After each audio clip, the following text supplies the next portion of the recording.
So, hey team, this one's, we're just going to freestyle a little bit here and talk a little bit about getting into golf and starting off in the game. Because I remember when I kicked off, it was pretty confusing. It's hard to know what clubs to get, where do they go play at your local course, what the etiquettes are, what the rules are. It's quite a complex game. So maybe we could talk a little bit about what you would recommend to a beginner golfer, just to navigate their way around the game. Yeah, for sure. As a golf instructor, the first thing I'm going to say is get some instruction.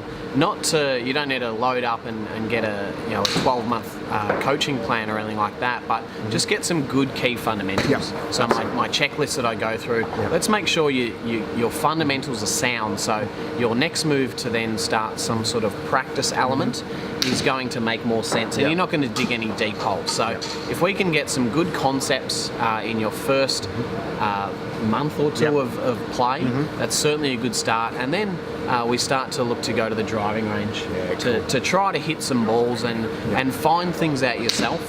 That's when you can start to become your own coach in some ways, where you can start to work things out on the driving range, and then once you can start to hit the ball pretty cleanly, it's now start time to get out on the golf course and put these skills to test. So this could be in a 1 month window where you get some good fundamentals, you go to the range, hit some balls, and then you go out and play 9 holes and give it a try and see what happens. And you're never going to expect too much in that first round, but hopefully we can hit some nice shots and take some of those key fundamentals from the range to the golf course. And I think that's just the number one thing that I've heard from a lot of the members that we have, is that they've probably gone out and spent $1,500 or $2,000 on a set of clubs, and I have heard that they have regretted that because they wish that they got their nice expensive set once they got it. But I've never heard anyone say that they regretted getting 3 to 5 lessons, because what we've seen that's more common is that people will develop really bad habits, and I was definitely someone who's done that, and it's taken me 5 to 6 years to get rid of some of those habits, where if I'd just gotten lessons right at the start,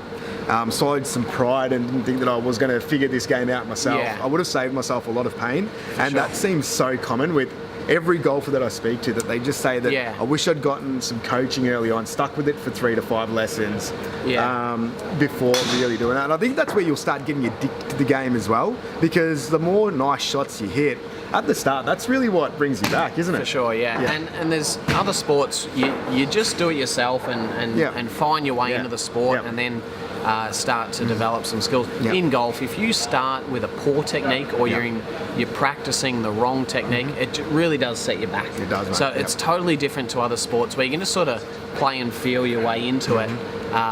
Golf is something you don't want to start on the wrong foot and develop some bad habits, because it is pretty hard to get out of those habits. 100%. And I think that's the big point. It's so counterintuitive, isn't it? It is very like things that look like they'd make sense, like you've spoken about it in a few of the other videos, that you would think that if you tried to hit up on the ball, it should go high, but it just doesn't, right? Correct, So there's all these little bits and pieces that your coach will be able to tell you about, and it will just, I think it'll fundamentally make you love the game more and play a lot more golf, which is what we want everyone doing. So for sure.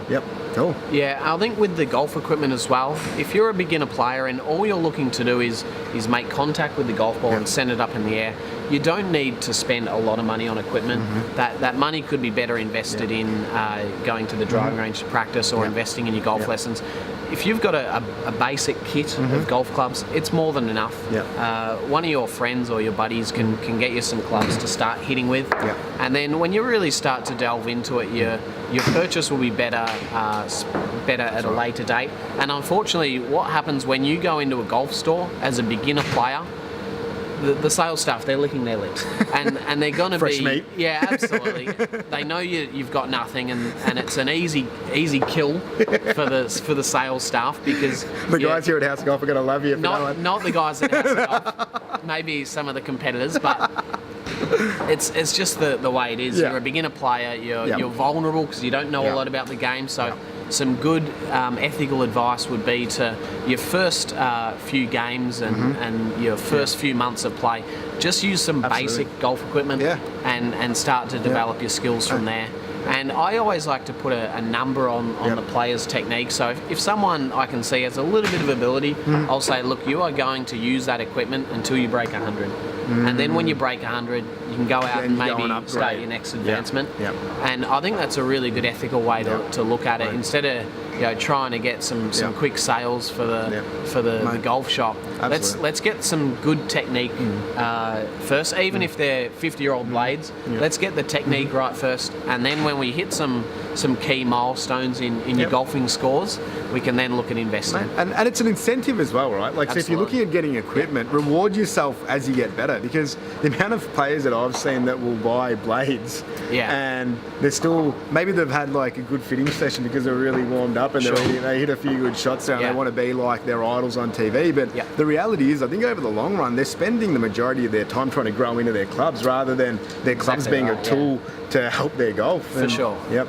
Yeah. So that's a little bit on clubs. I think that's amazing advice. Yeah. Mate. Like it's I think the investment probably in improving your game at the start is always going to pay more dividends than the equipment. But as you get better, you're going to need those tools can really help you. Exactly right. Like yeah. A really well-fitted driver could be the difference of maybe another 20, 30, 40 metres for a lot of players, couldn't it? Correct. Yeah. Correct.